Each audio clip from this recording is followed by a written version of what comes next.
اعوذ باللہ من الشیطان الرجیم بسم اللہ الرحمن الرحیم ان اللہ وملائکتہ یصلون علی النبی یا ایھا الذین آمنوا صلوا علیہ وسلموا تسلیما ان الذین یؤذون اللہ ورسولہ لعنہم اللہ فی الدنیا والآخرۃ وأعد لهم عذابا مہینا۔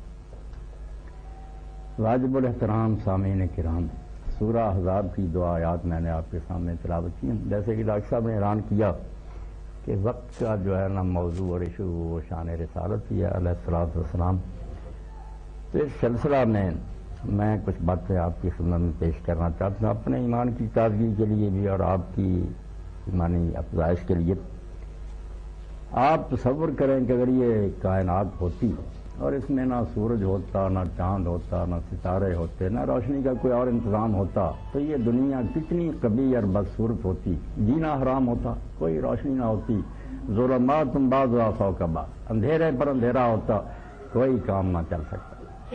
تو جس طرح حصی عالم میں اور اس مادی دنیا میں روشنی جو ہے انتہائی ضروری ہے، یقین جانیں جو معنوی دنیا ہے نا روحانیت کی اور اخلاقیات کی، اس میں نبوت اور رسالت کی روشنی اس سے بھی زیادہ ضروری ہے۔ اگر انبیاء علیہ السلام مبعوث نہ ہوتے تو یہ سورج چاند نہ ہونے سے جو اندھیرا ہوتا ہے اس سے زیادہ گپ اندھیرا ہوتا ہے۔ یہ دنیا میں اگر کہیں روشنی آپ کو نظر آ رہی نا، لوگ ناشکر اور احسان فراموش ہوتے لگ جائیں، ورنہ مشرق مغرب میں جہاں بھی کوئی اخلاقی حص باقی ہے، ابھی کوئی شرافت کا نام ہے، یہ بالکل بہار اب جو دنیا میں آئی ہوئی ہے یہ سب پود انہیں کی لگائی ہے۔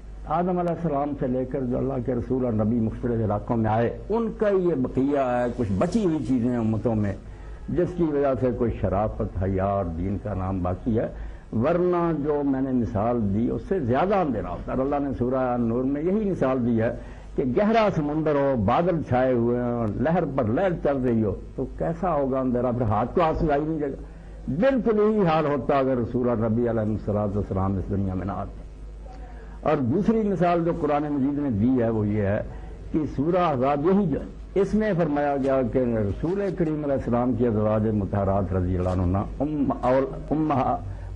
ازواج امہاتہم، کہ رسول ازواج حضور کی بیویاں مومنوں کی مائیں۔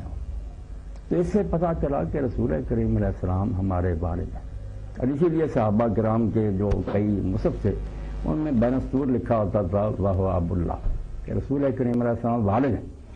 اور سید ابو الحسن ندوی رحمۃ اللہ علیہ کا ایک لیکچر تھا، بڑی پیاری بات کہی کہ باپ سے ہمیں صرف یہ مادی زندگی جو نا فزیکل لائف ملتی ہے، کہ باپ کے ذریعے سے ہم دنیا میں آئے، بڑا احسان ہے اس کا۔ قرآن کہتا ہے کہ اللہ کے بعد سب سے زیادہ مستحق جو ہے نا شکریہ کہ وہ والدین ہیں، مگر اللہ نے جب یہ کہا کہ وہ تو صرف جسمانی میں ان سے زندگی ملی، یہ روحانی زندگی جو اگر نہ ہوتی تم جانوروں سے بدتر ہوتے ہو۔ راہ کلا نام ہے بڑا مزہ، جانوروں سے بدتر۔ اور آپ دیکھ ہی رہے ہیں کہ جہاں جہاں نور نبوت سے لوگ پیچھے ہٹتے جا رہے ہیں وہ ترقی، یہ کیا حال ہو رہا کہ مرد مرد سے شادی کر رہا ہے، کتے پالتی ہیں عورتیں، مرد نہیں کتوں سے معاشرت کرتی ہیں، کیا حال ہوگا۔ اس لیے نبوت جو ہے اس کو اللہ تعالیٰ نے فرمایا وہ ظاہری والدین ہے، جسمانی زندگی ملی، جو روحانی زندگی صرف انبیاء علیہ السلام سے ملتی وہ ہے حقیقی باپ تمہارے۔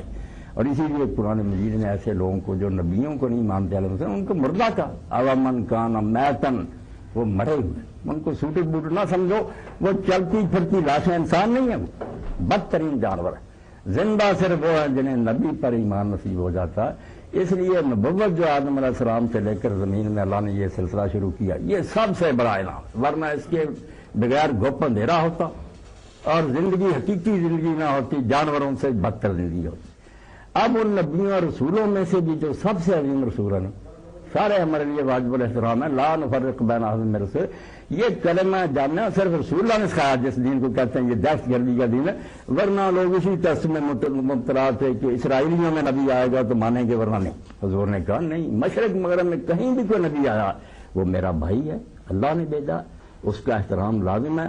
اور اللہ کے رسول علیہ السلام نے کبھی بخل نہیں کیا اپنے بھائیوں کی فضیلت بیان کرنے میں۔ اگر مسلمانوں سے کبھی ایسی حرکت ہو گئی کہ مقابلہ کر دیا کہ موسیٰ علیہ السلام کیا حضور کی شان، اسی وقت ڈانٹا کہ کون ہو تم نبیوں میں جو مفاضلہ کرنے والے، موسیٰ علیہ السلام کو کام ہے؟ وہ اللہ کے کریم حضور نے کبھی یہ نہیں کیا کہ میری دکان چمکے، یہ جھوٹوں کا کام ہے. حضور نے کہا سب اللہ کی طرف سے تھے، باقی انہوں نے کمی نہیں تھی. جیسے ایک شخص پہلی جماعت میں پڑھاتا، استاد میں کمی نہیں، مگر بچہ اب اس قابل نہیں کہ وہ اننے کی باتیں سمجھے. یوں ہی پڑھتا جائے گا پھر تعلیم کا سلسلہ آگے بڑھے. استاد میں خامی نہیں، نبی سارے جو تھے کامل ہی تھے، ان میں خامی کوئی نہیں، مگر لوگ اس وقت اس کے مکمل نہیں تھے. رسول کریم علیہ السلام کے زمانہ میں اللہ نے دین مکمل کیا. اب حضور علیہ السلام کا حال یہ ہے، آپ یقین جانیں یہ دعوے کی بات نہیں کہ ہم صرف فخر سے کہتے ہیں، بالکل ایک حقیقت ہے کہ اگر ہم کہیں کہ بھائی موسیٰ علیہ السلام کی تعلیم یہودی ہمارے سامنے لائے کہ وہ کیسے زندگی گزارتے، ان کا اسوہ نمونہ ہم اس پر چلیں، سوائے چند معجزات کی اور کہانیوں کے ان کے پاس کوئی نہیں. وہ پیش نہیں کر سکتے کہ پوری زندگی جس میں ہر شعبہ ہو، کوئی نمونہ گم کر دیا انہوں نے. عیسیٰ علیہ السلام نے وہ جو فور گاسپل میں چند معجزے لکھے ہوئے ہیں سچے جھوٹے، کوئی پوری زندگی کے لیے رہنمائی نہیں. اب اگر دنیا میں کوئی رہنما ہے نا، مینار نور تو ہے ظلمت گہے جان. یہ فخر سے نہیں، حقیقت ہے کہ سوائے رسول کریم علیہ السلام کے کسی کی تعلیم اور آپ کا اسوہ دیش کے بغیر کسی کا اسوہ محفوظ نہیں. امتوں کی بدقسمتی ہے، انہوں نے وہ فٹ پرنٹس گم کر دیے، نشان نہیں رہے. اب وہ اڑے رہے اپنے گروہ پر، اس کا نتیجہ صرف یہ کہ گمراہی میں بھٹکیں گے. اب اگر کوئی ہدایت چاہتا ہے نا سیدھا راستہ، تو سوائے ایک بارگاہ کے کوئی بارگاہ نہیں، اور وہ آستانہ ہے محمد رسول اللہ صلی اللہ علیہ وسلم. رہ گیا یہ کہ آپ تحقیق کریں، ریسرچ کریں دلیل اور برہان کے ساتھ، جس کی ہر شے موجود ہے نا. کہ حضور کے زمانہ میں اگر ہوتے تو جو کچھ ہم نے دیکھنا تھا نا وہ اب بھی ہم کتابوں میں دیکھ سکتے. کوئی شخص اس بارے میں محسوس نہیں کر سکتا یار میں حضور کے زمانہ میں ہوتا یہ دریافت کرتا. صرف فلم نہیں بنی ظاہری، ورنہ ہر شے ریکارڈ میں موجود. اس لیے زندہ نبی جو ہے نا، جس کو دوسرے لحاظ سے سب زندہ ہے، آخرت میں سب ہیں، مگر اس لحاظ سے کہ تعلیم کس کی باقی ہے. کسی امت کے بعد کیا نہیں کہیں کہ بھائی ہم عیسائی ہوتے ہیں، یہودی ہوتے ہیں، کوئی زندگی کا نمونہ پیش کرو نا. میں شادی کرنا چاہتا ہوں، بچے جانتا ہوں، کماتا ہوں، خرچ کرنا ہے، عدالت کر، نمونہ کوئی بھی. صرف بحثیں ہیں، جھگڑے ہیں کہ عیسائی ہو جائے یہودی ہو کر کہے کیا، نمونہ نہیں. روشنی اور نور اگر موجود ہے نا دنیا میں، صرف حضرت محمد رسول اللہ صلی اللہ علیہ وسلم. اس لیے یہ ظلمت کے پرستار جو ہے نا، یہ سازشیں معمولی نہ سمجھے. یہ جو چمگادر ہے نا، ان کو پتہ ہے کہ باقی انبیاء کی تعلیم تو پہلے ہی مٹ چکی. یہ رسول اللہ معاذ اللہ بدنام ہو جائے نا، ان کو بدنام کر دیا جائے. یہ کون سا نبی تھا؟ اتنی بیویاں تھیں، جنگیں لڑتا، حرام زادے. چاہتے ہیں کہ چمگادروں کی طرح اس روشنی پر پردہ ڈال دنیا محروم ہو جائے، اور پھر اندھیروں میں یہ بھٹکاتے پھریں، جانوروں سے بدفعلیاں کریں، گھوڑوں سے بدماشیاں کریں، عورتیں ادھر لے جانا چاہتے ہیں. رسول اللہ سے دشمنی اسی لیے اللہ تعالیٰ اس آیت میں فرماتا ہے، پہلی آیت نہیں پڑھوں گا مگر دوسری پہلے سنیں، ان الذین یؤذون اللہ ورسولہ، جو اللہ کو دکھ دیتے ہیں اور رسول کو دکھ دیتے ہیں. اب دکھ تو رسول اللہ کو دیتے تھے، اللہ کو نہیں دیتے تھے. وہ منافق اور بے ایمان رسول اللہ پر اعتراض کرتے تھے کہ اس کی بیوی عائشہ نے یہ کیا، معاذ اللہ حضور یہ کرتے، مگر اللہ نے اللہ کا ذکر کیا کہ اللہ کو دکھ دیتے. اللہ رسول کو برچ کر دیا. کیوں؟ رسول اللہ سے الگ نہیں ہے. یقین جانے یہ ٹھیک ہے اللہ رسول اس کے بندے، مگر ہدایت کے لیے نا اگر کوئی شخص اللہ رسول کو جدا کرے کہ میں اللہ کو مانتا رسولوں کو نہیں مانتا، اللہ گواہ سوائے گمراہی تو اس کے پلے کچھ نہیں پڑے گا. رسول کے بغیر اللہ کہاں ملے گا؟ اللہ ہر اس لیے بات کرتا، اس نے وحی کا سلسلہ قائم کیا کے لیے برگزیدہ آدمی کہ میں ان کو میسج دوں گا، یہ آگے کنوے کریں گے. جو رسول کو نہیں مانتا اس نے دراصل اس تار کو توڑ دیا جس سے کرنٹ آنا تھا. اب ہدایت نہیں مل سکتی. اس لیے یہ ظالم رسول اللہ کو جو دکھ دیتے تھے، اللہ نے یہ نہیں کہا کہ صرف رسول کو دکھ دے، فرمایا یہ اللہ کو رسول کو دکھ دے، یہ بتانے کے لیے کہ دین میں اللہ رسول جو ہے نا یہ بالکل ایسے ہیں کہ ان کو الگ نہیں کیا تھا. اگر ہدایت مطلوب ہے، اللہ کو مانتے ہو، دین پر چلنا، تو رسول کا دامن پکڑا پڑے. جو رسول پر اعتراض کرتے ہیں، اس کو برا کہتے ہیں، وہ اللہ پر اعتراض کرتے ہیں کہ اللہ نے غلط انتخاب کیا، ایسا آدمی کیوں چنا؟ بے ایمان خدا کے دشمن ہے. اور ان کی سزا کیا؟ لعنہم اللہ فی الدنیا والآخرہ. یہ نہیں کہا کہ آخرت میں، فرمایا دنیا میں بھی اللہ نے ان پر لعنت کی ہے، آخرت میں بھی ہے. یہ دنیا میں لعنت ہے جو ہم کر رہے ہیں نا، یہ احتجاج ہے، ساری دنیا چیخ رہی ہے، ان پر پھٹکار بھیج رہے ہیں حرامیوں پر، یہ دنیا میں لعنت ہے. اور اگر موقع ملے گردنیں اڑا دیں، وہ لعنت ہے جو دنیا میں. صرف زبانی احتجاج نہیں، یہ ہماری بدقسمتی ہے.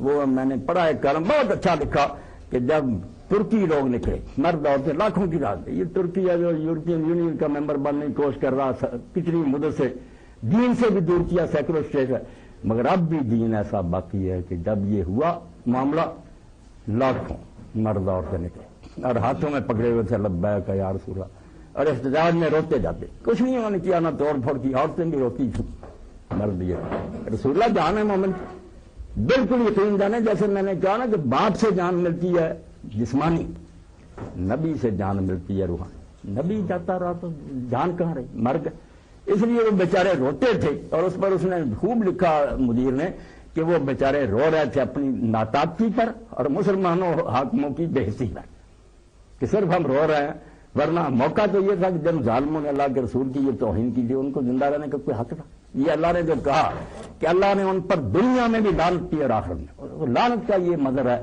کہ اگر ہم زبان سے لعنت کریں وہ بھی، ورنہ موقع ملے سر اڑا دیں، زندہ نہیں چھوڑ سکتے، اور اس میں ہم معافی کا بھی حق نہیں رکھتے۔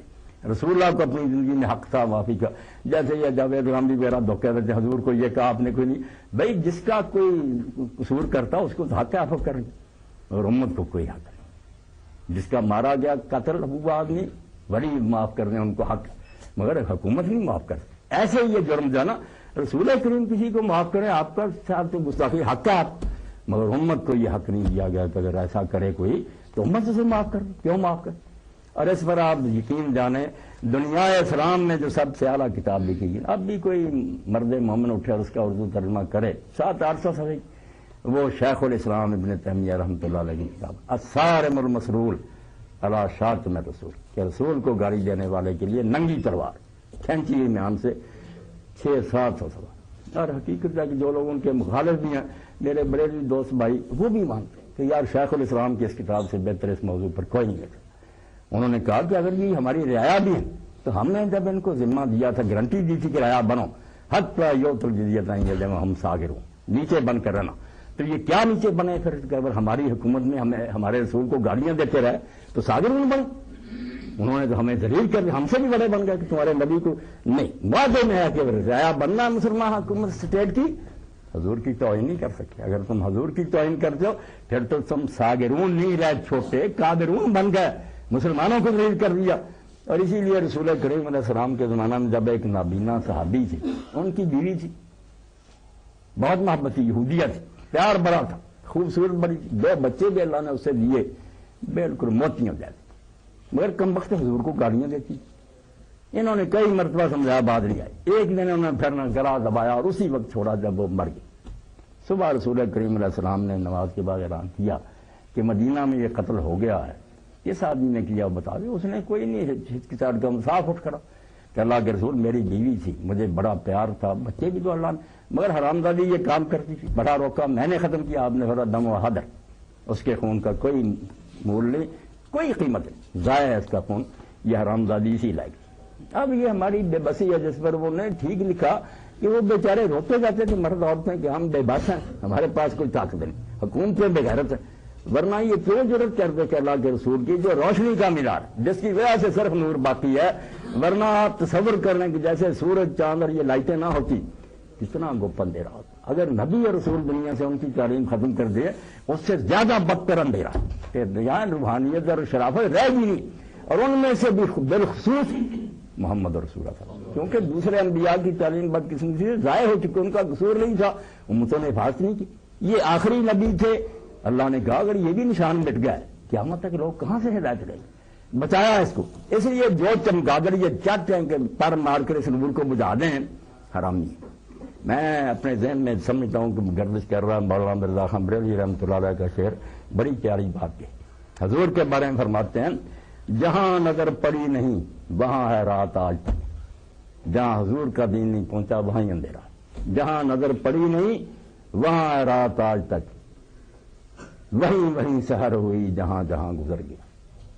کسی جگہ بھی آپ کو روشنی نظر آتی نا، یہ اقرار کریں نہ کریں، ان کے مورخ خود مانتے ہیں کہ حرامی ہیں ہمارے لوگ، جب مانتے نہیں۔ یورپ میں روشنی کہاں تھی؟ یہ جو قرون مسلمہ میں پھنسے ہوئے تھے، اندھیرے کے دور میں اسپین میں آئے، مسلمان یونیورسٹیوں میں داخلہ لیا، حضور کے خادموں سے کچھ روشنی ملی، جا کر یورپ کو منور کر دیا۔ اب احسان فراموش الٹا حضور کو مجرم ٹھہراتے، معاذ اللہ، دنیا میں ایک نور ہے اس کو بھی بتا دینا چاہتے، مگر آپ یقین کریں یہ 1000 جتن کریں اور ایسی سازشیں کریں کچھ نہیں بنے گا۔ یریدون لیطفئوا نور اللہ بافواہہم واللہ متم نورہ ولو کرہ الکافرون۔ بظاہر نظر آتا کہ یہ ترقی کر گئے ہم نہیں، ایسا نہیں رہے گا۔ اللہ فرماتا ہے یہ چاہتے ہیں کہ پھونکے مار کر اللہ کا نور بجھا دے، پھونکوں سے سورج بجھتا نہیں بجھے گا، اللہ اپنے نور کو مکمل کرے گا۔ اور جیسے اللہ کے رسول علیہ السلام نے فرمایا وقت آئے گا کہ خیموں کا بنا ہوا بالوں کا کوئی خیمہ، مٹی گارے کا کوئی مکان نہیں رہے گا جس میں اسلام داخل نہیں ہو جائے۔ بے عز عزیز چاہے اسلام لا کر عزت سے قبول کرے اور بذل ذلیل یا رعایا بن کر رہے، وقت آئے گا۔ اور وہی دور ہے خلافت راشدہ کا جس کے ہم منتظر ہے۔ اور امام کے مہدی کے وہ بھی لوگوں نے مذاق بنا لیا، جس کا جی چاہتا مہدی بن لو، ایسی کوئی بات نہیں۔ وہ کارنامہ ہے جو کرے گا۔ سید مودودی رحمۃ اللہ علیہ کا یہ جملہ نہیں بھولاتی، تجدید یازین میں کہتے ہیں کہ جو مہدی ہونے کا دعویٰ کرتا اور جو اس پر ایمان لاتے ہیں سارے اپنے ذہن کی تنگی کا ثبوت ہے، بیوقوف۔ مہدویت دعویٰ کرنے کی چیز نہیں، کر کے دکھا ڈالے گی۔ جو ماں کا لاڑ آئے گا نا، زمین ظلم سے بری ہوگی، عدل و انصاف سے بھر دے گا، پر خود ہی پتا چل جائے گا کہ وہ بابرکت دور آ گیا۔ کرتے کراتے کچھ نہیں، شرابیں پیتے اٹھتے گولیاں چلائیں، مہدی بن گئے۔ تو مشرق سے مغرب تک یمن اور ارضا کستم وادرا، زمین ساری میں ورلڈ اسٹیٹ ہر جگہ اسلام کا نور چمکے، وہ دور آئے گا، دنیا اس کو روک نہیں سکتی۔ مینار نور تو ہے ظلمت گہے جان، تیری طرف ہے آنکھیں اس بحر بے کران۔ دنیا ساری حضور کی طرف مجبور ہو کر آئے گی۔ عہد جدید گرچہ ظلمت میں مبتلا ہے، بے اختیار تیری جانب کو بڑھ رہا ہے۔ جیسے جیسے علم آگے بڑھے گا آنا پڑے گا یار، سوائے رسول اللہ کے دنیا مجبور ہے۔ کہاں سے لائیں عیسیٰ علیہ السلام کی تعلیم؟ موسیٰ علیہ السلام گم ہوگی، کرشن اور آرام کے چند قصوں کے ساتھ ہندوؤں کے پاس کیا؟ اگر یہ مطالبہ کیا بھائی ہم نے زندگی گزارنی، ہمیں کوئی نمونہ چاہیے ساری زندگی کے لیے کہ مسجد میں کیا کریں، بیوی بچوں میں کیا کریں، عدالت میں بیٹھ کر، کہاں یہ نمونہ؟ اعتراف کرنا پڑے گا کہ اگر ملے گا صرف ایک سے ملے گا، اور وہ ذات اقدس ہے سیدنا محمد رسول اللہ صلی اللہ علیہ وسلم۔ اس لیے سے روشنی کا جو دشمن ہے نا، وہ کائنات کے ساتھ ایسا ظلم کرنا تھا کہ اللہ فرماتا ہے یہ اللہ کو دکھ دیتے ہیں۔ اللہ نے جو نظام بنایا دنیا کے لیے مٹانا چاہتے کہ یہ روشنی ملا دی جائے، یہ رسول کو دکھ دینے والے اللہ کو دکھ دیتے ہیں، اور ان کو پر اللہ نے دنیا میں بھی لعنت کی ہے اور آخرت میں بھی لعنت، اور ان کے لیے عذاب مہین تیار کیا، ان کو رسوا کرنے، جوتیاں پڑیں گی دوزخ میں، عذاب علیم بھی نہیں۔ آپ دیکھ لیں نا کہ دردناک عذاب بھی ہو مگر ذلیل کرنے والا، چھتر نہ پڑے تو کوئی بات نہیں، بڑے بڑے ڈاکو کھا جائیں مگر لٹا کر ننگا کر مہین ذلیل کرنے والا، اس سے تو عذاب بہت کئی گنا بڑھ جاتا۔ فرمایا ان کے لیے جو عذاب تیار میں نے کیا نا حرامیوں کے لیے، وہ عذاب مہین ہے۔ اور یہ جس زمانہ میں یہ سورہ نازل ہوئی عذاب، اس زمانہ میں منافقین یہی کر رہے کہ حضور پر گرد و غبار نہ پھینک، آپ کو بدنام کریں۔ وہ دیکھتے تھے کہ جنگوں میں حضور جیت رہے ہیں، فتح ہو رہی ہے، اب ایک ہی طریقہ کہ رسول اللہ کی اخلاقی پوزیشن جو ہے اس کو نہ خراب کر دیا کہ آپ کی بیوی یہ کرتی ہے، معاذ اللہ حضرت عائشہ رضی اللہ عنہا پر بہتان لگا دیے، حضرت زینب سے آپ نے نکاح کیا، وہ قیامت برپا کر دی کہ اپنی بہو انہوں نے نکاح دی۔ یہ زمانہ تھا، جیسے یہ بک رہے تھے یہ کتے اسی طرح کے، اس زمانہ میں اللہ نے اتارا اور یہ کہا ان اللہ و ملائکتہ یصلون علی النبی۔ اب اس کا معنی ہم کر دیں اللہ اور اس کے فرشتے حضور پر درود بھیجتے ہیں۔ درود کا بھی کسی کو نہیں پتا چلتا کہ درود کیا، فارسی کا لفظ ہے، کچھ نہیں، گول مول مب ایمبیگوس معاملہ ہو گیا۔ بات یہ نہیں ہے، درود شریف بھی اپنی جگہ جو ہم پڑھتے ٹھیک ہے، مگر اس آیت کو سمجھنے کی کوشش کریں کہ اس ماحول میں اللہ نے کہا کہ جتنی یہ حضور کی توہین کرتے ہیں، آپ کو بدنام کرنے کی کوشش کرتے ہیں، تم رسول پر صلات بھیجو۔ اب عربی زبان سے جو آدمی باق ہو جانتا کہ جیسے آپ سب حضرات پڑھے، ہم کہتے ہیں پوٹ ان، پوٹ آؤٹ، پوٹ آف، پوٹ ایک ہی ہے ورب، اس کے آگے جو پریپوزیشنیں لگتی جاتی ہیں معنی بدلتا جاتا ہے۔ صلی کے بعد جب اعلیٰ آتا ہے نا عربی زبان میں، اس کا معنی ہوتا ہے داد دینا۔ آپ لوگ پڑھے لکھے، اپلاڈ، شاباش دینا، زندہ باد۔ جب کہیں کوئی کارنامہ سر انجام دیا، بلے بلے بلے شاباش، اس تعریف کرنے کو احسن سوال ہے، اعلیٰ ترین تعریف کے جو آپ نے کیا ایسا کوئی نہیں کر سکتا۔ کسی کو بھی آپ کو کام اچھا کرتا کہتے، یہ تعریف جو ہے نا اللہ کرے، اللہ یہ دعائی دے کہ او محمد صلی اللہ علیہ وسلم جو تو نے کیا، یہ کسی سے نہیں، آپ کے کارنامے کی داد اللہ دے۔ لفظی معنی یہ ابو عالیہ رحمۃ اللہ علیہ سے امام بخاری نقل کرتے ہیں، جب کہتے ہیں صلی اللہ علیہ، اللہ نے اس پر صلات کیا، مانا کیا؟ اللہ کو ہماری طرح تصدیق کرتا، احسن الثناء ہے۔ ملائکہ میں بھی، زمین و آسمان میں اللہ مد و ثنا کے اعلان کہ جو رسول اللہ کر رہے ہیں کسی سے نہیں ہو سکتا، اور یقین جانے قیامت تک نہ کسی سے ہوا نہ ہوگا۔ علامہ اقبال نے یوں ہی نہیں کہا، از کلید دین در دنیا کشاد ہم چو بطن میں گیتی انداز. کسی نے کائنات میں وہ نہیں فرزند جنا جو رسول اللہ پیدا ہو. آپ کی مثال ہی کوئی, کیونکہ کارنامہ آپ نے جو کیا. لوگ یہ تھے دو طرح کے, کچھ دنیا دار تھے جو کہتے تھے یار دنیا کے ساتھ اخلاقیات کا کیا تعلق ہے, دولت کماؤ جیسے. دنیا دار ویسے ہی چھوڑ دیتے تھے اخلاقیات کو. دیندار جو تھے وہ چلے جاتے تھے غاروں میں, جنگلوں میں چلے جاتے. یہ دین دنیا دونوں کا مکسچر جو ہے نا, کہ دنیا میں منہمک اور سب سے بڑے دیندار, یہ نہیں کام ہو سکا کسی سے. یہ اگر کارنامہ کسی نے سر انجام دیا تو وہ آقا مولا حضرت محمد رسول اللہ, سب سے بڑے حکمران, مشرق سے مغرب تک حکومت کر رہے ہیں. فوجیں ہیں, خزانے ہیں, بیوی بچے ہیں, بازاروں میں تجارت ہو رہی ہے, مگر وہاں دین کو سنبھالے بیٹھے. غاروں میں دین کو سنبھالنا کوئی مشکل نہیں. جب کسی کام میں آپ نے پرتے نہیں آزمائش کیا ہو, یہاں ہے کہ سارے دھندوں میں آپ پھنسے ہوئے مگر کہیں داغ نہیں لگنے دیتے. قاضی بیٹھے ہوئے نہ پریشر قبول کرتے ہیں, نہ رشوت مانتے ہیں, نہ کوئی سفارش چلتی ہے, عدل کرتے ہیں. اور یہ گئے گزرے زمانے میں بھی جو پہلا زمانہ اس کی مثال تو کیا دیں, وہ تو اعلیٰ ترین دور میں.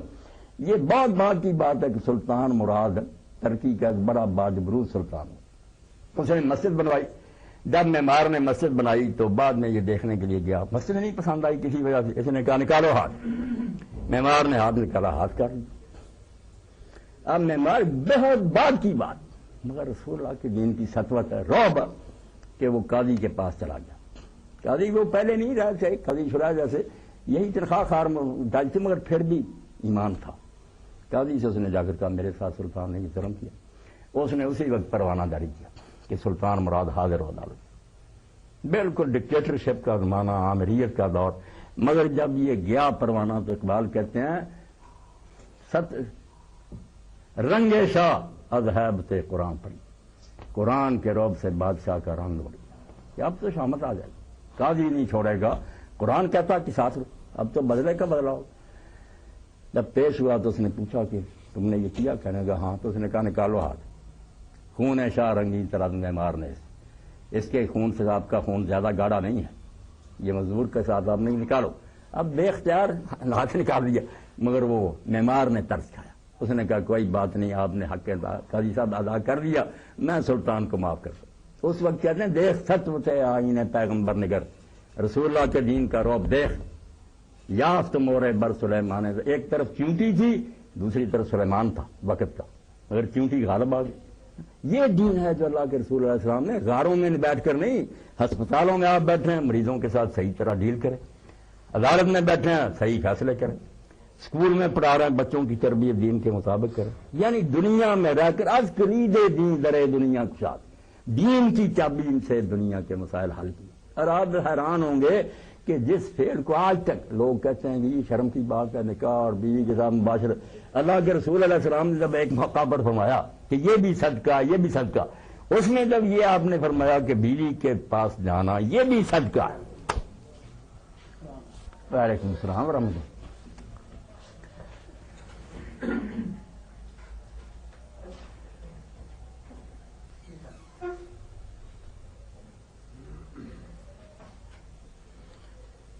تو حضرت ابو ذر غفاری رضی اللہ عنہ چونکہ درویش منش آدمی تھے, انہوں نے یہ سن کر کہا کہ اللہ کے رسول آپ نے فرمایا بیوی سے مباشرت جو ہے یہ صدقہ ہے, یہ تو دنیا کا دھندا. آپ نے میں وہ زمانہ گیا جب دین دنیا الگ تھی. جو شخص یہ خواہش پوری کرتا ہے اللہ کے حکم کے مطابق حرام کو چھوڑتا ہے زنا کو, اور اللہ کا حکم مانتا ہے کہ حلال بیوی کے, اس نے بات نہیں شرمنا, وہ زنا کرتا تو مجرم ہوتا ہی نہیں. اگر اس کو چھوڑا تو اللہ کا حکم سامنے کو چھوڑا, سمجھ میں آ گئی بات. تو یہ کام جو اللہ کے رسول نے کیا نا, آپ ساری تاریخ کھنگال لیں, کسی سے نہیں ہوا کہ دین اور دنیا کا اجتماع, یہ مکسچر آف اپوزٹ دین کہ ان مل چیزیں دونوں اکٹھی کر, سب سے بڑا دیندار اور سب سے بڑا دنیا دار. یعنی حکمران بھی اتنا بڑا کہ سندھ سے لے کر وہ اسپین تک حکومت کر رہا, اور درویش اور عابد اور زاہد, ان کی حکومت سے فاحی رمد غریب سلطنت اہل دل فقر ہے شاہی نے. ان کی حکومت کا ہم پڑھتے ہیں تو پتہ چلتا کہ وہ حکومت کیا تھی. تخت پر بیٹھ کر پیری تھی. لوگ جمعے کے خطبہ میں منتظر ہیں کہ امیر المومنین عمر رضی اللہ تعالیٰ عنہ دیر سے آئے, تو لوگوں نے شکایت کی کہ آپ نے پریشان کیا. فرمایا ہوا اللہ ہوا اس کے سوا میرا کوئی اور لباس ہوتا نا, میں یہ دھونے کے لیے دے آتا, دوسرا پہنا یہی خشک ہوتے میں دیر لگ گئی. اس پر بھی 8 پیغام تھی. یعنی یہ فقیری تخت پر بیٹھ کر یہ صرف اللہ کے رسول محمد مصطفیٰ صلی اللہ علیہ وسلم نے یہ کر کے نہیں ہو سکا۔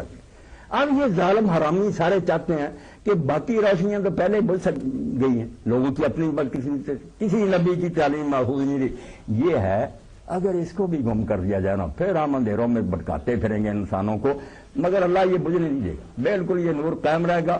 تو اللہ نے اس موقع پر جب وہ طوفان بدتمیزی برپا کی ہوتی حضرت زینب کے نکاح کے بارے میں، حضرت عائشہ کے رضی اللہ عنہ کے، اس وقت کا کہ یہ جتنا حضور کو بدنام کرنا چاہتے ہیں نا، سن لیں اللہ اور اس کے فرشتے حضور کی مدح کرتے ہیں۔ بندوں نے تو کیا تعریف کرنی، اللہ داد دیتا ہے کہ جو کام تم نے محمد رسول، پہلا معنی تعریف کا، صلی اللہ کا پہلا معنی تعریف، اور اسی لیے حضور کو حکم ہوا کہ جب لوگ زکات لے کر آئے آپ ان سے وصول کریں، اور وہاں بھی حضور کو یہ حکم ہوا صلی علیہ، آپ ان زکات دینے والوں پر صلوات بھیجیں۔ آپ کہتے تھے اللہم صلی علی ابی اوفا، اللہم صلی علی ڈاکٹر محمد صاحب، جو لے کر اس کے لیے درود پڑھتے تھے۔ درود کا کیا مطلب کہ اللہ اس کے اس کارنامے کی داد دے، تو اجر دے اس کو جو اس نے کام کیا۔ تو پہلا معنی جو اللہ نے کہا وہ یہ کہ جتنا حضور کو یہ بدنام کرنے کی کوشش کرتے ہیں، ان کے سامنے اعلان کرو کہ تمہارا تھوکا تمہارے منہ پر آئے گا، اللہ حضور کی تعریف کرتا، اس کے فرشتے آپ کے نغمہ خواں ہیں، اور ہمیں بھی حکم ہوا یا ایھا الذین آمنوا صلوا علیہ، پہلا معنی کہ اہل ایمان حضور کی تعریفیں کرو۔ اس لیے میں کئی بار کہتا ہوں یہ لوگ خام خواہشوں بنا کے نعت نہ پڑھو، میں نے کہا نعت اللہ پڑھتا ہے، ہمیں حکم ہے کہ اللہ کے رسول کی نعت پڑھو، اپنی ہر محفل میں حضور کا چرچا کرو، آپ کے کارناموں کا۔ اور اسی لیے آپ کی مسجد میں ممبر پر حضرت عبداللہ بن رواحہ سامنے صاحب نعت پڑھ رہے، نعت دین ہے کہ حضور کے کمالات کا ہم تذکرہ کریں، دنیا میں اعلان کریں کہ اللہ حضور کی تعریفیں کرتا ہے، فرشتے کرتے ہیں، تم بھی تعریف کرو۔ اور دوسرا معنی جو صلاۃ علی النبی کا ہوتا ہے وہ ہے گرویدگی اور محبت۔ آپ کسی پر بیٹھ جاتے ہیں نا، ایک تو پیارا میں محبت کرتا ہوں یہ سر سے ہی اتنا پیار کہ آپ نے اس کو اپنے نیچے لے گیا، اس کے اوپر بیٹھ گئے، اتنی فریفتگی اور گرویدگی کی عربی زبان میں صلاۃ علی کہتے ہیں۔ اللہ کہتا تم کم رکھ دو، اللہ کے رسول سے دشمنی کر دو، اس پر تو اللہ پر وانا وار فدا ہوتا۔ یہ وہ پیارا ہے جس پر اللہ خود فدا ہے، اس کے فرشتے فدا ہے۔ اس لیے اہل ایمان تم بھی حضور سے سب سے بڑھ کر۔ دوسرا معنی محبت کا، انتہائی محبت۔ اور اسی لیے اللہ کے رسول علیہ السلام نے فرمایا، صحیح بخاری میں دیکھ لیں، حضرت ابو بکر حضرت انس فرماتے ہیں، ابو ہریرہ فرماتے ہیں کہ اس اللہ کی قسم جس کے ہاتھ میں محمد کی جان ہے صلی اللہ علیہ وسلم، تم میں سے کوئی مومن نہیں ہو سکتا جب تک اپنے باپ سے، اپنی اولاد سے اور سارے جان کے لوگوں سے بڑھ کر مجھ سے محبت نہ کرے۔ اس لیے سب کو لٹ جائے کوئی نہیں، رسول اللہ ہاتھ سے چھوڑنے مسلمان کا کچھ بھی باقی نہیں آتا۔ یہ فرمایا کہ مومن نہیں، تو دوسرا معنی صلاۃ کا محبت، کہ اللہ تعریفیں کرتا ہے حضور کے کارناموں کی، اللہ آپ سے محبت کرتا، اہل ایمان تم بھی محبت کرو۔ اور اس محبت کی وجہ سے ہی لوگ دنیا پر چھا گئے۔ یقین جانیں دل محبت کے لیے مجبور ہے، اللہ نے پیدا ہی کیا ہے جیسے آنکھوں کام دیکھنا ہے، کانوں کو سن، دل محبت اور نفرت کے لیے، اس کا صرف کام یہ ہے کہ کسی سے پیار کرے گا، کسی کو برا جانے گا۔ اب اس کے لیے بتایا گیا کہ محبت کے لیے بہت سے ہو سکتے ہیں، مگر تم سب کو چھوڑ کرنا ایک کو محبوب بناؤ۔ علامہ اقبال کہتے ہیں کہ میں نے جب اللہ سے رات کے وقت رو کر پوچھا کہ یہ مسلمان ذلیل کیوں، تو جواب یہی آیا نمی دانی کہ تو یہ جانتا نہیں دل دارن تو محبوب نہ دار، کہ دل ہیں مگر محبوب کی جیسی محبت ہونی چاہیے تھی وہ نہیں ہے۔ حضور کی محبت میں کمی آ گئی جس کے نتیجے میں ذلیل اور رسوا ہے۔ دامن شد دست دادن مردنس، کیونکہ دامن اللہ کے رسول کا چھوڑ دیا مر گیا، راکھ ہو چکے۔ کیوں گرز باد خزاں سردنس، جیسے باد خزاں سے پھول کی پتیاں جھڑ جاتی ہیں اسی طرح یہ جھڑ چکے، جو چاہتا ہے ان کو ذلیل کرتا۔ اگر وہ محبت سینوں میں باقی ہوتی ہے، دنیا جانتی کہ یہ مر جائیں گے مگر یہ نہیں برداشت کریں گے، کبھی کوئی حرامی یہ ضرورت نہ کرے۔ اور اب آپ اس کے نمونے بھی دیکھتے ہیں کہ غزوہ بنی مستلق میں جب حضور تشریف لے گئے، وہاں بدقسمتی سے مہاجرین انصار کا کوئی جھگڑا ہو گیا۔ اب عبداللہ بن ابی بھی وہاں تھا، رئیس المنافقین، اس کو موقع ملا، انصار ایک جگہ جمع تو اس نے کہا نعوذ باللہ کہ سمن کلبک یاکل کا، تمہارے ساتھ وہی بنی جو عرب کہتے ہیں کتے کو پالو تمہیں ہی کاٹنے آئے۔ میں نے کہا تھا اس کو اپنے شہر میں جگہ نہ دو، تم نے میری بات نہیں مانی، اب انصار مہاجر سے جوتیاں کھائیں تمہارے یہاں۔ موقع مل گیا خبیث کو، آگ بڑکا دی اس نے، اس کو جگہ دی تم نے محمد کو، یہ نوبت پہنچی۔ تو حضرت زید بن ارقم سن رہے تھے، اس نے جا کے رسول کریم علیہ السلام کو بتایا کہ وہ تو یہ بک رہے۔ آپ نے جب بات پر اس کی آ گئے کہنے لگے توبہ توبہ توبہ اللہ کے رسول، ہم یہ باتیں کر سکتے ہیں؟ اذا جاءک المنافقون قالوا نشهد ان، ہم تو اللہ کا رسول مانتے۔ اب وہ زیادہ سے حضور نے قسموں پر اعتبار کر لیا، آپ نے زید کو قرار دے دیا کہ تو جھوٹا، یہ سچ۔ صحیح بخاری میں فرماتے ہیں سورہ منافقون کا شان نزول، مجھے اتنا غم ہوا کہ میں نے صحیح رپورٹ کی تھی، الٹا میں جھوٹا ہو گیا۔ مدینہ جا کر میں کئی دن باہر نہیں نکلا۔ میرے چچا نے بھی کہا کہ زید تجھے یار کیا ملا، حضور نے اب تجھے جھوٹا قرار دیا۔ تو پھر قرآن مجید اترا، اللہ نے کہا یہ تیرے پاس آتے ہیں تو قسمیں کھاتے ہیں کہ تو سچا نبی جھوٹ بولتے ہیں، یعنی آپ کو رسول مانتے۔ یہ باتیں انہوں نے کہی ہیں کہ مدینہ جا کر ان کو وہاں سے نکال دینا، سب بکی ہیں باتیں۔ تو پھر حضور نے بلا کر کان پیار سے کھینچا اور کہا کہ بھائی کنو، اللہ نے تیرے کان کو سچا کیا، تو بچہ ٹھیک نکلا، تیری بات ہی ٹھیک لگی۔ اب جب یہ اطلاع آپ کو ملی کہ یہ عبداللہ نے یہ باتیں کہیں، تو اس کی خبر اس عبداللہ کے بیٹے عبداللہ کو بھی، وہ نیک تھا، ساتھ کو ایمان تھا، یہ منافقوں کا سردار، وہ خالص مومن تھا۔ اس نے جب سنا تو حضور علیہ السلام سے آ کر کہا کہ اللہ کے رسول، مدینہ والے جانتے ہیں کہ جتنی میں اپنے باپ سے محبت کرتا ہوں جیسا بھی ہے، اور جس طرح میں اس کا فرمانبردار ہوں، مدینہ میں کوئی بچہ ایسا نہیں، میں آج تک اپنے باپ کے سامنے نگاہ نہیں اٹھا سکا۔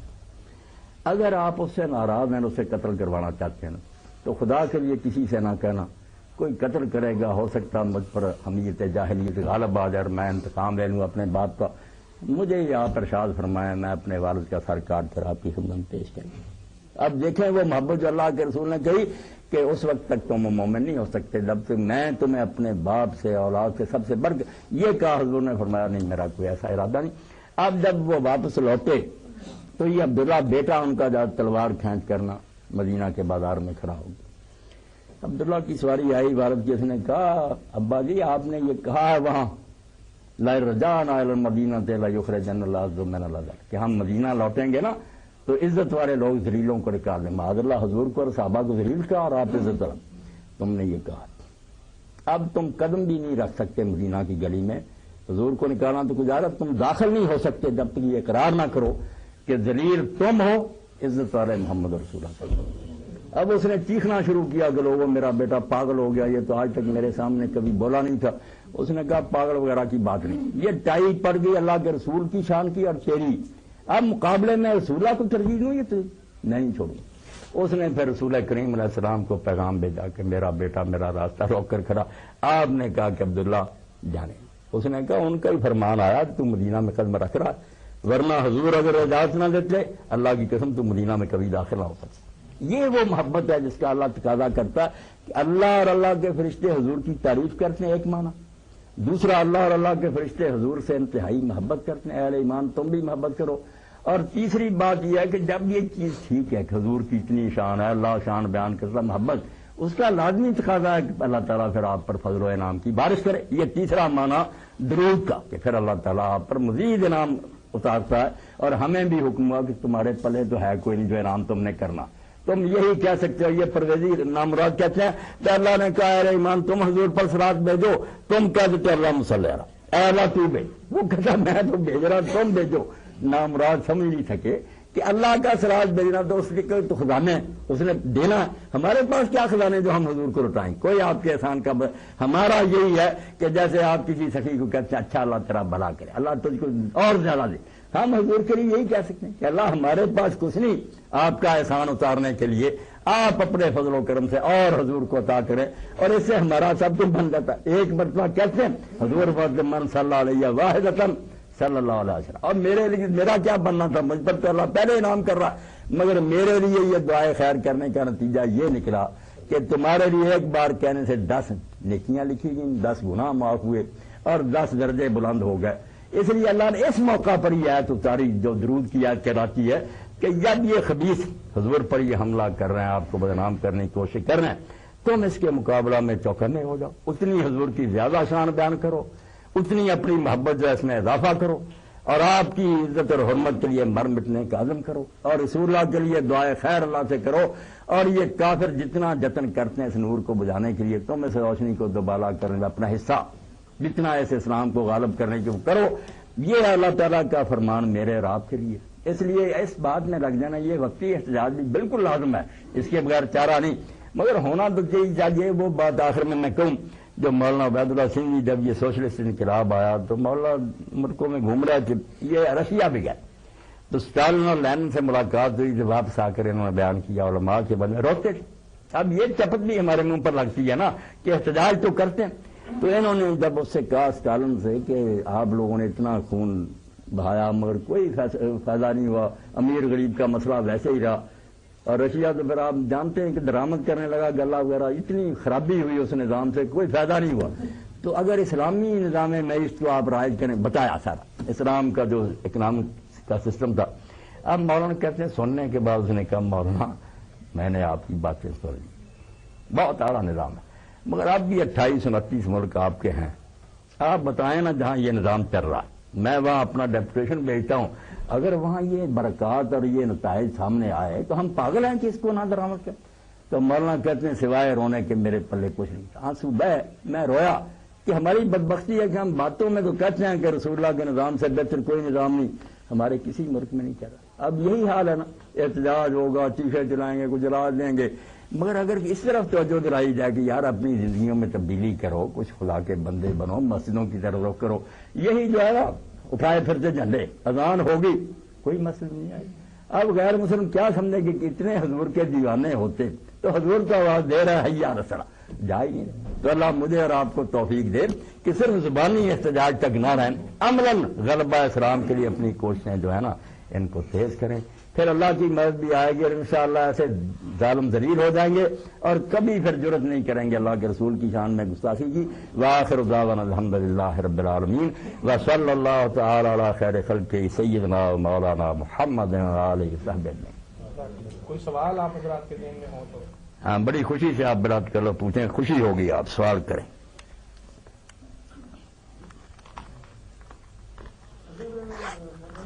کوئی فرضیہ آج کل احتجاج کی کال دیتا ہے کہ آپ ہڑتال کریں اور ایک دکاندار دکان کھول دیتا ہے، اس میں کوئی اسے بلا سکتے؟ یہ ڈاکٹر صاحب اس کی نیت پر ہے نا، میرا خیال ایسا تو کوئی نامراد نہیں ہوگا کہ کلمہ پڑھے اور پھر اس لیے کھولے کہ میں نہیں، مجھے حضور سے کوئی طرف نہیں۔ ویسے لوگوں کی مجبوریاں ہوتی ہیں کاروبار وغیرہ کی، نیت اگر ٹھیک ہے تو پھر بدنی نہیں کرنی چاہیے، وہ بھی کلمہ گو ہے، اس بارے میں کوئی مسلمان اختلاف نہیں کر سکتا، اللہ کے رسول ہی تو سب کچھ ہے ہمارا صلی اللہ علیہ وسلم۔ میں اپنی دعاؤں میں سے کچھ حصہ آپ کے لیے ضرور کرتا ہوں، کچھ دوسری دعائیں تو آپ صلی اللہ علیہ وسلم نے کہ اور بڑھا دو تو زیادہ بہتر، تو پھر وہ 2-3 دفعہ ریپیٹڈلی تھا تو بھی اس نے کہا اچھا میں سارا ہی اپنی دعا کا جو حصہ ہے نا وہ آپ کے لیے ضرور پڑھنے کے لیے وقت کر دیتا ہوں، تو وہ اگر ہم سارا ہی ضرور ہی پڑھتے رہیں تو کیا اس بارے میں ذرا ہمیں بتائیں؟ یہ بہت اچھا سوال آپ نے کیا۔ اس حدیث پاک کے فہم میں بھی لوگوں کو غلطی ہوگی جس کی وجہ سے دعائیں چھوڑ بیٹھے، صرف درود ہی پڑھنے لگے، حالانکہ جب ہم حضور کا اسوہ حسنہ دیکھتے ہیں نا تو آپ بہت دعائیں کرتے تھے قدم قدم، دعا کے بغیر تو چارہ ہی نہیں، اللہ سے مانگ کے رہنا چاہیے نا۔ اگر اس حدیث پاک کا یہ مفہوم لیا جائے کہ باقی سب چھوڑ دو تو سارا دین ہی لٹ جائے گا، قرآن مجید میں اتنی دعائیں ہیں رسول اللہ نے کی، تو یہ اہل علم حضرات بھی بیٹھیں یہ بھی سمجھیں اس کا صحیح مفہوم جو ہے نا وہ حضرت امام جعفر صادق نے فرمایا، جب ان سے لوگوں نے پوچھا انہوں نے کہا اللہ کے بندوں کیا کرتے، حضور خود اتنی دعائیں کرتے تھے، سکھائی وہ چھوڑ دینی، دریا برد کر رہی۔ انہوں نے کہا پھر اس کا مطلب کیا؟ انہوں نے کہا مطلب یہ تھا کہ ایک تو ہے کہ میں نے صرف ایک مرتبہ درود شریف پڑھا پھر دعائیں کرتا چلا گیا، ایک یہ ہے کہ درود شریف پڑھا پھر کچھ دعائیں کی پھر درمیان میں درود شریف پڑھا، یہ 2 بار ہو گیا۔ ایک ہے کہ ہر دعا کے ساتھ بہت پیارا مفہوم سمجھایا، آپ دعا کرنے لگے اللہم صلی علی پڑھا ربنا آتنا فی الدنیا، پھر اگلی دعا شروع کرنے لگے پھر اللہم صلی علی محمد علیہ، پھر آگے ربنا آتنا، یعنی ہر دعا کے آغاز میں پڑھتے جاؤ۔ اس نے کہا ذہن صاف ہوا، دعائیں بھی اپنی جگہ رہ گئی اور درود شریف بھی ہر دعا کے ساتھ مل گیا، یعنی ساری دعائیں درود ہی بن گئی۔ یہ ہے مفہوم میرے بھائی اس کا، ورنہ یہ لینا کہ صرف درود شریف پڑھے اور باقی سب چھوڑ دیں، پھر تو قرآن اور حدیث کا بہت بڑا حصہ جو ہے نا وہ منسوخ ہی ہو جائے۔ یہ نہیں کریں، درود شریف ایسا ہی کریں کہ دعا جب پڑھیں درود شریف پڑھا پھر دوسری دعا قرآن کی پھر رک جائیں پھر درود شریف تھوڑا پڑھیں پھر دوسری، اس طرح ہر دعا کے ساتھ نا درود شریف ملاتے جائیں، یہ صحیح مفہوم ہے۔ اللہ ہی کافی ہے، اللہ پڑھتے ہیں یا اور بھی کئی دعائیں جو اللہ کہتے ہیں وہی سے ہی مانگا، تو پھر ہم بعض جو بزرگوں کے پاس بھی جاتے ہیں ان سے دعائیں بھی کراتے ہیں جو اور بھی معاملات بھی کرتے ہیں، تو پھر کیا اگر صرف آدمی اللہ پہ ہی توکل کرے تو وہ اور شرک میں اور توکل میں یہ ذرا تھوڑا ڈفرینس ہے؟ نہیں، بات ہے ایسی الجھی ہوئی نہیں، لوگ خواہ مخواہ الجھا دیتے، یہ جو ہے نا کہ مانگنا اللہ سے ہے، دینے والا صرف وہی ہے، نفع و نقصان اس کے ہاتھ میں. تو آپ خود مانگیں یا کسی سے جا کر نیک آدمی سے کہیں کہ آپ بھی میرے لیے دعا کریں. یہ کوئی برائی نہیں، اللہ کے رسول سے بھی لوگ کرواتے تھے. بعد میں صحابہ، یہ ان سے مانگنا نہیں ہے کہ آپ مجھے دیں، ان سے بھی کہنا کہ میں بھی مانگ رہا ہوں، آپ بھی میرے ساتھ اللہ کے حضور فریاد کریں. تو یہ تو نیک طریقہ ہے. اس سے ہی پتہ چلتا ہے کہ اگر اس کو سمجھ کے یہ داتا تو اس سے نہ مانگتے، نہیں کہہ رہے ہیں آپ بھی میرے ساتھ شریک سب مل کر اللہ سے دعا مانگے. یہ تو اچھی بات ہے، نہ شرک کی جڑ کرتی ہے کہ آپ اس کو بھی کہہ رہے ہیں آپ بھی مانگتے ہیں میں بھی مانگتا ہوں، دونوں اللہ سے مانگے. یہ شرک نہیں. آپ اسے بھی کہنا شروع کر دینا آپ رزق دیں، یہ خرابی. دعا کرانا کوئی بڑی بات. یہ تو پھر ایسے ہی ہوگا. یہ ڈاکٹر رات بیٹھے ہیں، آپ کہیں کہ علاج کے لیے صرف اللہ کو کہیں شفا دیں، ان سے دوائی لینے نہ جائیں. نہیں، دوائی لینا کوئی اللہ کی طرف نہیں، یہ جھوٹا آدمی جو یہ کرتا ہے نا وہ اللہ کا بھی دشمن ہے، دین کا بھی دشمن ہے. اللہ خود کہتا ہے کہ میں نے ہر بیماری کے لیے علاج بنایا ہے، علاج اسی کا بنایا. جو کہتا نہیں میں تیری بنائی دوائی نہیں، یہ تو اللہ سے ٹکر لے رہا. رسول اللہ فرماتے ہیں بعد اللہ تداؤ، اللہ کے بندو دوائی استعمال کرو.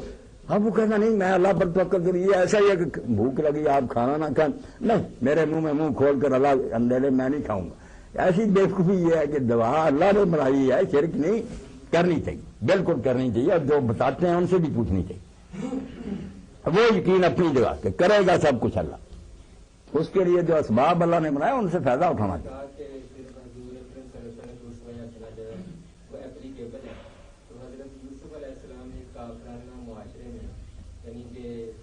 کوئی انقلاب برپا کیے بغیر یا لوگوں کو اپنا ہم نوا بنائے بغیر حکومت کا اقتدار سنبھالا، کیا اس دور میں ایسی کوئی مثال ٹیکنیک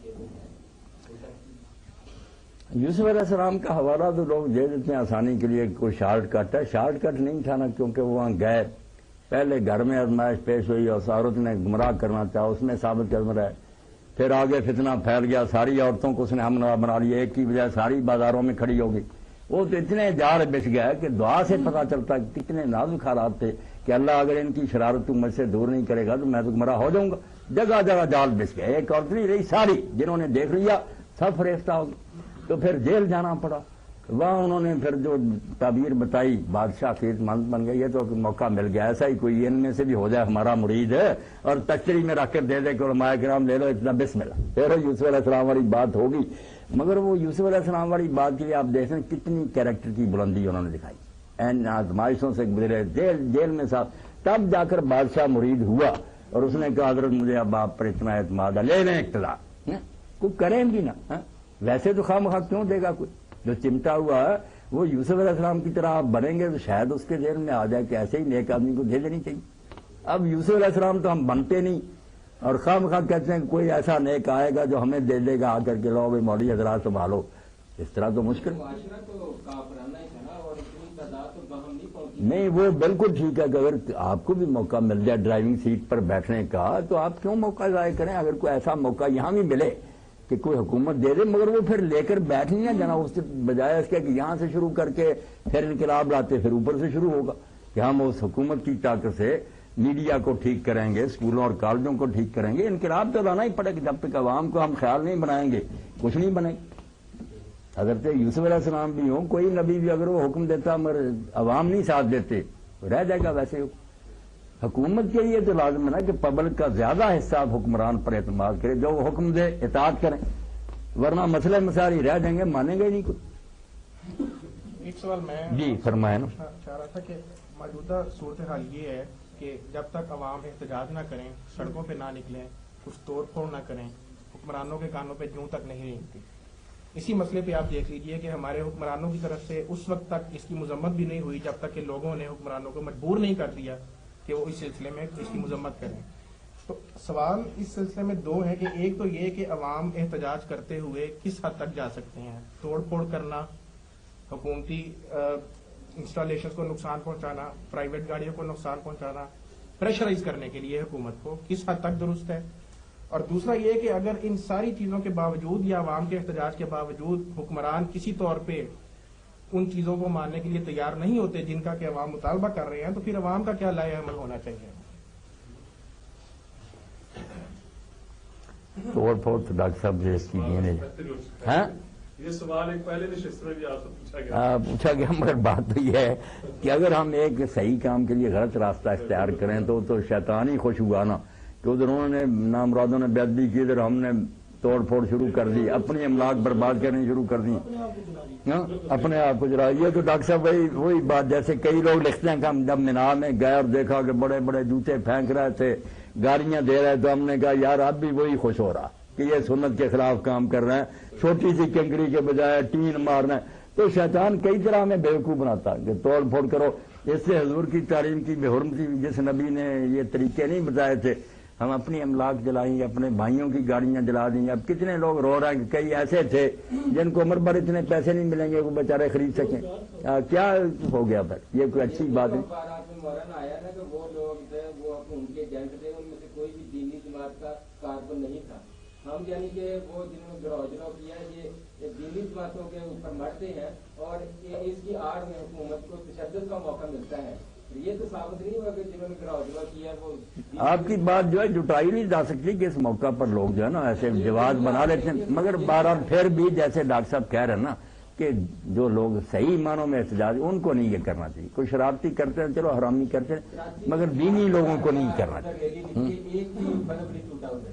ہاں بہت اچھی بات، دین والوں کو نہیں کرنا چاہیے۔ دوسرا حصہ یہ تھا کہ حکمران اگر کچھ نہیں کرتے تو پھر اب عوام کا کیا طرز عمل ہونا چاہیے، کیا کرنا چاہیے عوام؟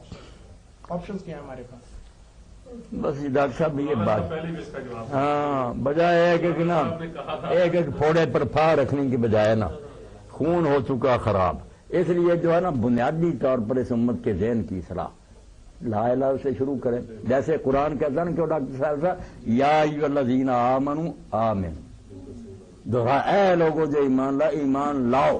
پتہ چلا کہ ایک ایمان ہے صرف زبانی کہنا، ایک ہے صحیح طریقہ سے مومن بننا۔ تو اس وقت ڈاکٹر صاحب ہم فرض کر رہتے ہیں کہ یہ سارے مومن ہیں، شکر ہے کہ یہ کافر نہیں ہو گئے، کلمہ گو ہے، مگر جو اصل ایمان ہے نا وہ پڑھے لکھے لوگوں میں موجود، بلکہ عوام کی بجائے جو پڑھے لکھے ہیں ان کی پڑھے محفلوں میں بیٹھے زیادہ لوگ جہری ہے، وہ کہتے ہیں کوئی خدا نہیں آخر۔ ہاں بڑے بڑے جزر جو پروفیسر وہ کہتے کوئی خدا نہیں آخر، یہ ہمیں ڈونگ بنایا۔ تو اس لیے اس امت کو ایمان کی تجدید کی دعوت دینی چاہیے کہ نئے سرے سے پڑھو، پھر ایمان لاؤ کہ واقعی اللہ کا رسول۔ میں نے تو کئی مرتبہ رائل میں بھی یونیورسٹی میں کہا کہ اس وقت پہلے جو بات ہے نا پڑھے لکھے لوگوں کے کرنے کی، وہ ہے کہ وہ بصیرت حاصل کریں۔ یہ ہے نا کہ تقلیدی طور پر مانتے کہ رسول اللہ سچے، اگر کوئی کہا یار آپ لوگ کس طرح مطمئن ہے کہ یہ اللہ کا رسول تھا، رسالت ہوتی کیا ہے، پہچان کیا ہے، اس معیار پر حضور پورے ہوتے ہیں، دلیل نہیں دے سکتے۔ تم مانتے ہو کہ اللہ ایک ہے، اس کی یہ صفات ہے، کون سا ثبوت ہے تمہارے پاس؟ جبکہ بہت پڑھے لکھے کہہ رہے ہیں کہ دنیا خود بخود وجود میں آئی کر رہی۔ یہ دور ہے ریشنلزم، عقلیت کا۔ ہمیں بھی مسلح ہونا چاہیے نا کہ رسول، آخرت، قیامت اور جو ہے نا چیزیں، ان کے بارے میں ہمارے ذہن میں بھی اتنا مواد ہو کہ ہم خود بھی یقین پر ہوں اور لوگوں کو بھی مطمئن کر سکیں کہ ہم صرف باپ دادا سے سن کر نہیں مان رہے ہیں، آؤ جس میدان میں جی چاہو ہم سے گفتگو کریں، ہم آنکھوں دیکھی چیز سے بھی زیادہ صحیح مانتے ہیں۔ اور ان دلیلوں کے ہمارے پاس براہین نہیں، علماء تک کا، اور یہ تو رسمی طور پر کہہ رہے ہیں اللہ آخرت، اگر کوئی اعلان کرے، چیلنج کرے کہ آپ آئیں کسی دینی ادارے یا علمی مجلس میں، ہمیں بتائیں کہاں پتہ چلتا ہے کہ اللہ کیا ثبوت ہے وہ ایک ہے یا زیادہ۔ یہ چیزیں ہیں جو نئے سرے سے سب کو پڑھنی چاہیے، اس بارے میں لٹریچر ہونا چاہیے۔ اب ایک کتاب جو شائع ہوئی نا، ایک ایرانی عالم نے لکھی اردو، اس بات وجود خدا، یہ ہر شخص کو پڑھے لکھے کو پڑھنی چاہیے کہ ہم کیوں مان رہے ہیں کہ اللہ ہے۔ جدید علوم کی روشنی میں اس طرح دکھایا ہے کہ اللہ کی قسم، اللہ کو اگر ہم دیکھ لیتے تو طرح نہ مانتے، جس کو اس سے پڑھنے سے پتا چلتا، کہتا دیکھو خدا رہنمائی کر رہا ہے، کس طرح مچھلیاں اور کس طرح یہ پودے کائنات کے مظاہر سے بالکل اس قابل ہے کہ اس کو کورس میں شامل کیا جائے۔ لوگ پڑھیں تو پہلے خدا تو مانے کہ ہے۔ یہ جو ہم کہہ دیتے ہیں کہ مسلمان ہے، مسلمان تو ہے بیچارے نسلی ہیں، دلائل نہیں۔ کسی سے پوچھا آپ عیسائی کیوں نہیں ہو جاتے، کیا جواب؟ کوئی ہونا چاہیے نا ثبوت۔ جی جیسے مولانا صاحب میرا نا جو ناقص رائے ہے وہ یہ ہے کہ حکمران تو جیسے اللہ تعالیٰ کو ہدایت ذلیل ہے ہی ہے، لیکن ہم لوگ جو احتجاج کرتے ہیں نا، ہمارے کردار میں وہ پختگی نہیں ہے جو کہ ایک نیک آدمی کی ہیبت ہوتی ہے برے پر کر نہیں سکتے۔ یہ قصور ہمارا نہیں، ہمارا بڑا قصور۔ ہم جذباتی مظاہرے کر سکتے ہیں، مر بھی سکتے ہیں، جانے دے سکتے ہیں، استعمال نہیں کرتے، حکم نہیں مانتے۔ جو نان مسلم چاہتے تھے وہ بھی ہم کر رہے ہیں، کر رہے ہیں۔ اپنے گھر پہ مولانا سورۃ نور میں آتا ہے یہ بھی ڈاکٹر صاحب کرتے ہیں جو ڈاکٹر سعد صاحب نے کہی نا بات، اس کا نمونہ دے پہلی صدی ہے، زیادہ عرصہ نہیں گزرا. یہ افغانستان کا علاقہ جو تھا نا بنو امیہ کے دور میں، یہ خراج دینے سے انکاری ہو گیا کہ ہم نہیں خراج دیتے، لگا لو زور. اب عبد الملک کا زمانہ تھا، جو سفارت آئی، بڑے سوٹڈ بوٹڈ لوگ تھے، اچھے لباس، کھاتے پیتے. تو اس نے کہا، جو کافروں کا وہ حاکم تھا، کہ بھئی وہ لوگ کہاں گئے جن کے پیٹ جو تھے وہ کمر کے ساتھ لگے ہوتے تھے اور ان کی جوتیاں ٹوٹی ہوتی تھیں، کپڑے پھٹے، وہ کہاں؟ انہوں نے کہا وہ تو ہمارے رسول کے ساتھی تھے، فوت ہو گئے، وہ نسل جو ہے ختم ہو گئی. اس نے کہا بھئی ان کے بعد دربار میں داخل ہونے سے مجھ پر جو ہیبت طاری ہوتی تھی، آپ کا لباس اچھا، کھاتے، مگر یہ اللہ جانتا کہ مجھے وہ ڈر نہیں آتا، اس لیے میں نے کہا 40 سال خراج نہیں دیا. یعنی اندر سے چشمہ جو تھا نا مسلمان کی قوت سے خشک ہو چکا، ظاہری شان و شوکت تھی، مگر جو روب تھا کہ اندر ایمان تھا، جس کی وجہ سے کافر لوگوں نہیں، اس کافر نے محسوس کر لیا کہ تم اچھا کھاتے پیتے ہو، لباس عمدہ، مگر وہ درویش جو تھے، جو روب ان کا تھا نا، تمہارا نہیں. جی ایک ڈاکٹر یا مولد کی حضور علیہ السلام نے کیا تعریف فرمائی؟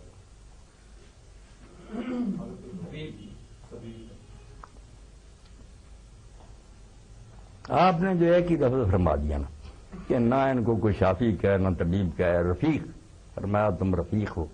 اب ساتھی کا اور رفیق کا جس کا معنی ہے رفق ہے، نرمی، پیار، تو یہ ایک ہی لفظ میں فرما دیا کہ ڈاکٹر کا رویہ کیا ہونا، رفیق کا ہونا. وہ یہ سمجھے کہ کوئی نہیں یہ میرا گاہک، نہ یہ کوئی اسامی ہے، میرا ہے ساتھی، میرا اپنے گھر کا فرض ہے. اس سے وہی برتاؤ ہونا چاہیے جو ایک رفیق کا رفیق کی طرح. رفاقت کے تعلق سے بڑھ کے رفیق صاحب کوئی تعلق نہیں، اگر آدمی سمجھے.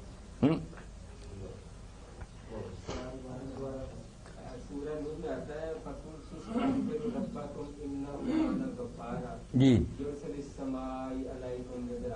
یرسل السماء علیکم. ہاں جی جی. جب حضرت عمر فاروق کے دور میں قحط پڑا تو لوگ جو ہے نماز استسقاء کے لیے نکلے، تو حضرت عمر فاروق نے اس دعا جو حضرت نوح علیہ السلام نے کی تھی، اور بلکہ لوگوں کو فرمایا فَقُلْتُ اسْتَغْفِرُوا رَبَّكُمْ إِنَّهُ كَانَ غَفَّارًا، تو انہوں نے استغفار کرنے کے یعنی کہ نماز استسقاء نہیں ادا کی، صرف استغفار کیا اور لوٹ آئے. تو لوگوں نے پوچھا کہ آپ نے ایسا کیوں کیا؟ انہوں نے فرمایا کہ میں نے اس آیت پر مبارکہ پر عمل کیا.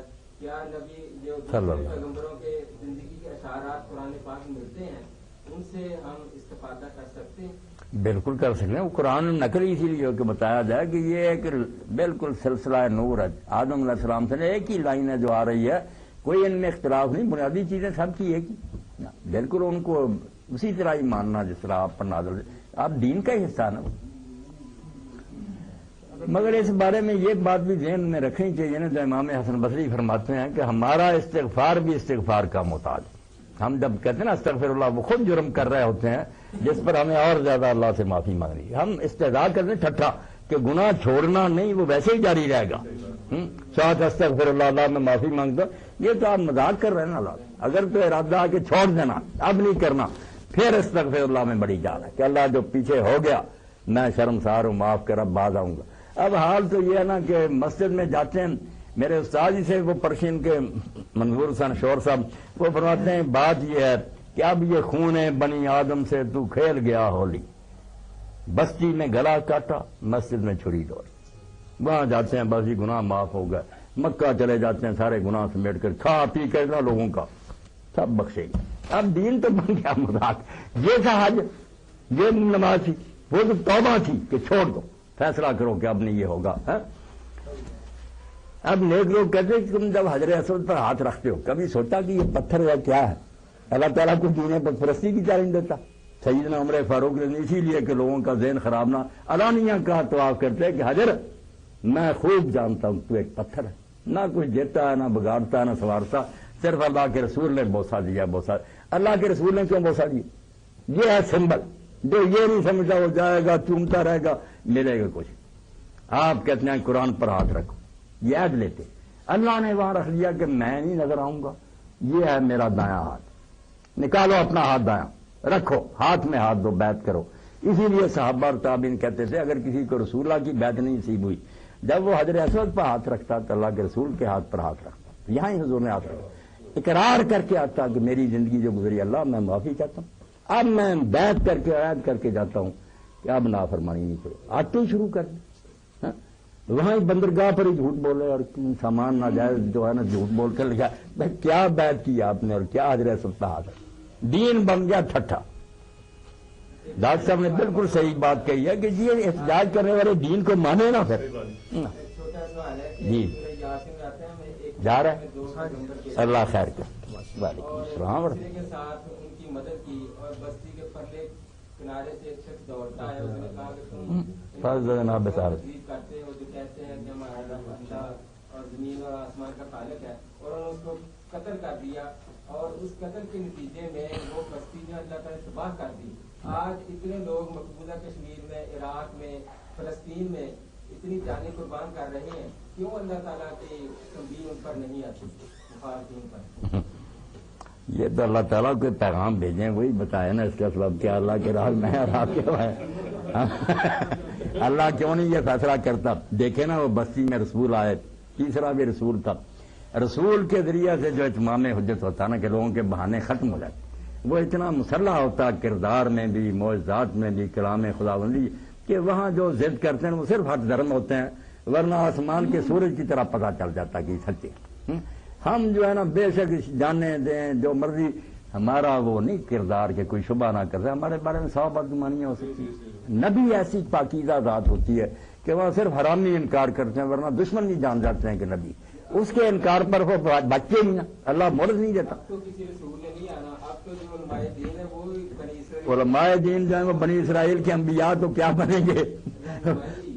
اب تو بن گئے، جیسے حضرت علی رضی اللہ عنہ کی روایت ہے نا، بات لمبی نہ ہو جائے، آپ نے فرمایا کہ رسول کریم فرماتے وقت آئے گا، بالکل سچ مچ آ گیا، توبہ توبہ، یوشک الناس، ایسا وقت آئے گا لوگوں پر کہ لا یبقى من الاسلام الا اسمہ، سوائے اسلام کے نام کے اسلام میں سے کچھ نہیں رہے گا، نام ہوگا کہ ہم مسلم، ولا یبقى من القرآن الا رسمہ، قرآن میں سے کچھ نہیں رہ جائے گا سوائے حرفوں کے، محفل قرات ہو رہی ہے، آواز سنوار رہے ہیں، عمل کوئی نہیں، نہ علم نہ عمل۔ اور ساتھ ہی فرمایا علماء شر من تحت ذی، ان کے علماء جو ہے نا وہ آسمان کی چھت تلے بدترین مخلوق ہوں گے، تخرج منہم الفتنۃ وفیہم تعود، ساری شرارتیں انہی سے نکلیں گی، سارے فساد امت میں، اور انہی میں لوٹ جائیں گی۔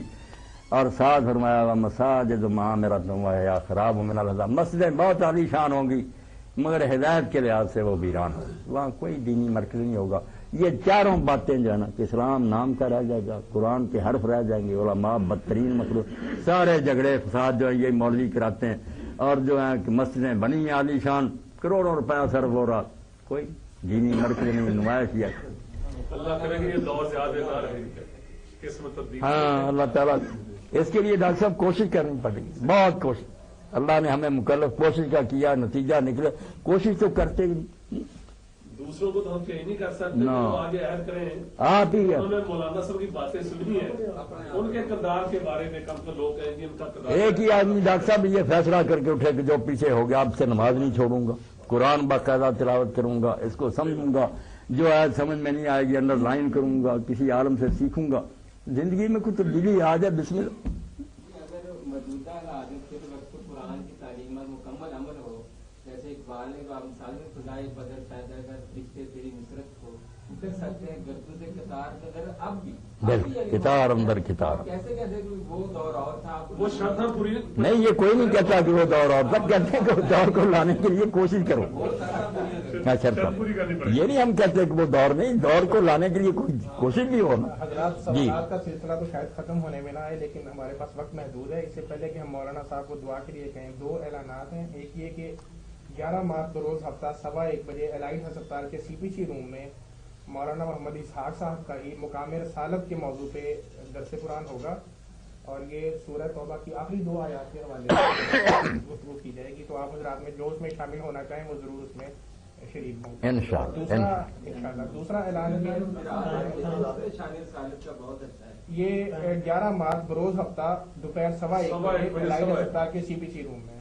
دوسرا اعلان یہ ہے کہ پاکستان اسلامک میڈیکل ایسوسی ایشن کا 2 سالہ مرکزی کنونشن 1 اور 2 اپریل ملتان میں منعقد ہو رہا ہے۔ اس سلسلے میں جو بھی ڈاکٹر حضرات رجسٹریشن کروانا چاہیں وہ ڈاکٹر ارشد منیر صاحب، ڈاکٹر کاردار صاحب، ڈاکٹر شفقت صاحب، قریشی صاحب، مجھ سے فیما سے متعلقہ کسی بھی اور فرد سے رابطہ کر کے اپنی بر وقت رجسٹریشن کروا لیں. 15 مارچ کو 31 مارچ جی اس کے علاوہ مظفر آباد کا جو فیما کا فیلڈ ہاسپٹل ہے اس کے لیے فیصل آباد سے ہم نے اس کو 2 ہفتے کے لیے مینیج کرنا ہے. 16 مارچ سے 31 مارچ تک جو ڈاکٹر حضرات اس کے لیے کچھ وقت نکال سکیں وہ بھی اپنے نام جو ہیں اس سلسلے میں جو ہے نا اپنا وقت کے کتنے دن دے سکیں گے اور اپنا نام جو ہے نا اس ساتھ لکھوا دیجیے. مولانا اسحاق صاحب سے درخواست ہے کہ دعا کرنا ہے. الحمدللہ رب العالمین والصلاة والسلام علی رسولہ الامین سیدنا و مولانا محمد وآلہ واصحابہ اجمعین. اللہم انصر الاسلام والمسلمین واخذل الکفرۃ والمشرکین. اللہم انصر من نصر دین محمد صلی اللہ علیہ وآلہ وسلم واجعلنا منہم واخذل من خذل دین محمد صلی اللہ علیہ وآلہ وسلم ولا تجعلنا منہم. ربنا افرغ علینا صبرا وثبت اقدامنا وانصرنا علی القوم الکافرین. ربنا لا تجعلنا فتنة للقوم الظالمین ونجنا برحمتک من القوم الکافرین. اللهم استعملنا بسنة نبیک وتوفنا علی ملته واعذنا من مضلات الفتن. وصلی اللہ تعالی علی عبد اللہ ورسولہ خاتم النبیین سیدنا محمد وآلہ واصحابہ اجمعین. آمین یا رب. اللہ آپ سب ساتھیوں کو خیریت سے رکھے. مہربانی.